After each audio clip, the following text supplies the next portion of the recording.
And people cannot be shot in the face simply because they walk away from a police officer, and especially when we've got police officers who are masked. And I just want to finish on this point, and I'm happy to yield to my friend, because look, all of us represent jurisdictions. We've got local police, we've got county police, we've got state police.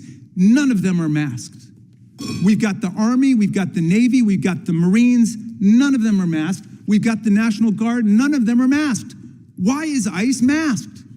This is what we want to know. Nobody's given us a good answer for this. Now, one suggestion comes from the fact that we have multiple January 6th defendants who are working at the Department of Justice itself, including Ed Martin and Jared Wise. So if they're hiring them at the Department of Justice, presumably they're hiring them at the Homeland Security and ICE, and maybe they don't want them to be identified. Thank you kindly, Mr. Chairman. And I intervene here only because I want to respond to my friend from North Carolina, who I think starts with the incontrovertible point that it's wrong to prejudge whether this was murder. Then it is equally wrong to prejudge that it's self-defense. And I hope that that my colleague, with his astute prosecutorial understanding, would just as much reprove the Attorney General and the President for going out and claiming this was self-defense without a complete investigation, especially when all the evidence of our senses would suggest, if we're going to jump to a conclusion, we should jump to a conclusion that this was murder and not self-defense. But that's why we have the law. That's why we have a legal process. Now, the gentleman correctly states the situation, except he aborts the analysis midway. He says, well, she was told to stop, she was told not to go anywhere, but still she drove her car away. And I certainly saw that. The Supreme Court has a decision just on this point, which I'm sure the gentleman knows. It was decided in 1985. Everybody in criminal procedure learns it. Tennessee versus Garner, 1985, because Tennessee had a statute which said if there is someone fleeing the police, they can be shot. And the Supreme Court said that's not the rule. They can only be shot if they're fleeing the police if the police have probable cause to believe that the suspect poses a significant threat of death or danger to other people. Now, Ms. Good, who's a 37-year-old mom of a 6-year-old boy, now orphaned by ICE, posed no threat to anybody. At least, as far as we can tell, there's no suggestion that she posed a reasonable threat to anybody. That's the legal question. Now, I think our committee should launch an investigation into this. This would be a worthwhile subject for us to get into at this point. But the idea that simply because she disobeyed an order that she can be shot in the face at point blank is wrong. That's not the law in the United States of America. And you know who knows that?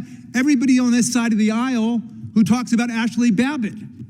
Because everybody talking about Ashley Babbitt seems to think that, well, she was told repeatedly to turn around and to leave, and then she still tried to use violence to get into our chamber, into the speaker's lobby, in order to get at us.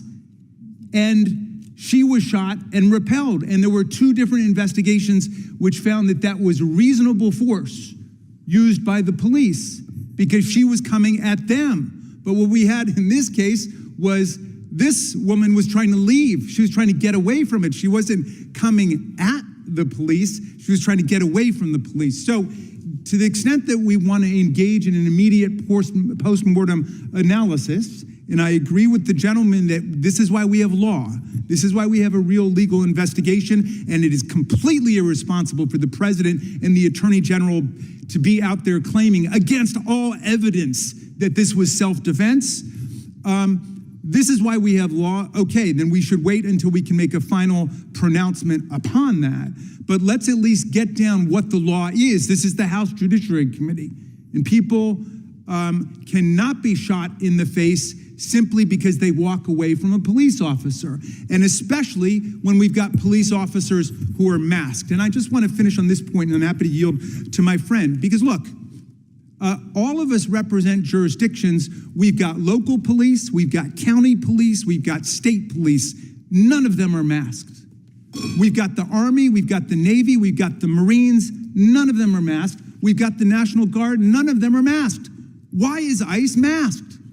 This is what we want to know. Nobody's given us a good answer for this. Now, one suggestion comes from the fact that we have multiple January 6 defendants who are working at the Department of Justice itself, including Ed Martin and Jared Wise. So if they're hiring them at the Department of Justice, presumably they're hiring them at the Homeland Security and ICE, and maybe they don't want them to be identified because, of course, those people were very well video documented on the day of January 6th.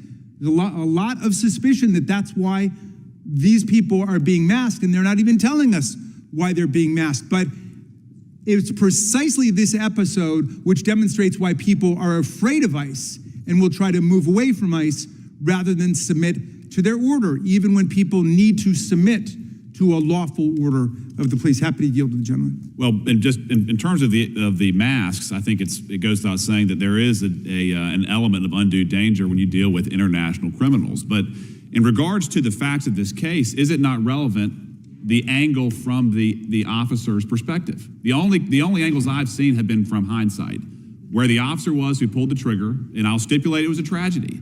Is it relevant to see what he saw? He couldn't see that the wheels were turning, if they were. He couldn't see what where the trajectory was. He was right in front of the car that accelerated his direction. Is that not a relevant consideration to the ranking member? Well, of course it's a relevant consideration. Yeah, I mean, if it comes down to a legal question, all of that is completely relevant. But what the administration is saying cuts completely against what we're able to see with our own eyes. Thanks. The time of the gentleman's expired. The gentleman from Arizona is recognized. Thank you, Mr. Chairman.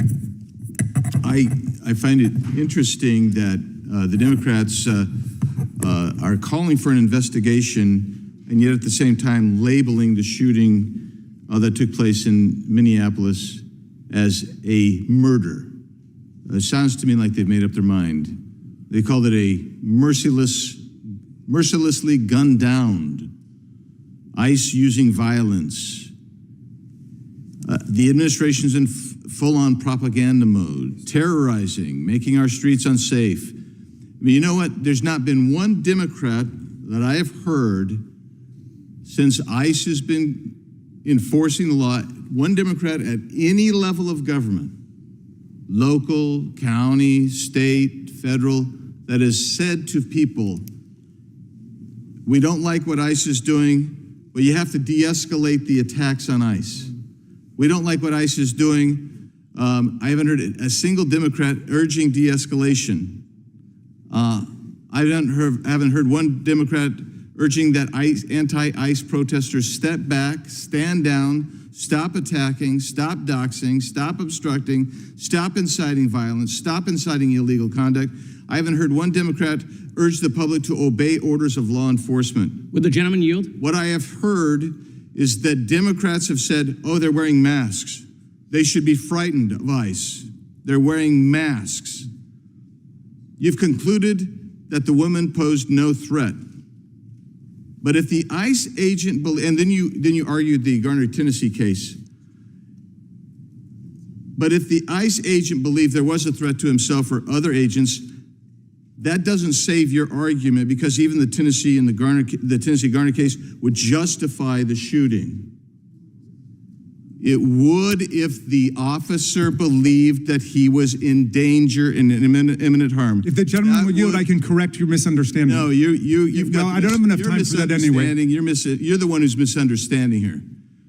What I would suggest to you, if this woman really wanted bail, as your predecessor speaking on the Democrat side had said, not your immediate predecessor, but a couple people before you, she could have chosen to stop her car. She could have obeyed a lawful order to remove herself from the vehicle. That's what she could have done. I don't know what was going on in her mind, and I don't know yet what was going on in the mind of the officer, and neither do you. But when you come in here and sit down and say, let's investigate this murder, which is effectively what you're saying, what you're doing is undermining the very notion of an impartial investigation. And that does not inure to your benefit. I think the underlying reason that we're here is Mr. Fitzgerald's bill. I think it's a good bill. I think it's warranted. I think it's necessary. I support that bill. But I would just, I just get back to this point. I just find it interesting that the Democrats are demanding an investigation when they apparently have already determined the legal outcome. That's what Mr. Raskin's arguing. They've determined the factual outcome. That's what what your predecessors were both arguing. And at the same time claiming we need to have an investigation because we've already made up our mind, but we wanted an investigation. That's crazy. And I again get back to my point. I have yet to hear Democrats say, calm down. What I hear instead is an incitement to further violence against ICE. Will the gentleman yield? An incitement. No, I won't. I'll give you another example out of Tucson. ICE goes into a restaurant. They go into a restaurant. They've got 19 warrants. Somebody been tipped off. The entire restaurant is devoid of personnel except for the manager. They go to leave because there's no one to serve their warrants on. But protesters have come and chained the locks on the door so they can't escape. The ICE officers can't exit. And then they call and they get a big protest out there. And by the time the city of Tucson Police Department gets there, you've got a massive protest going on, resulting in some pushing and shoving and altercation. No one stands up and says, on your side of the aisle, no one stands up and says, let's stop that. Let's stop doxing these ICE agents. Let's stand down. I'm not hearing that. Mr. Chairman, I yield.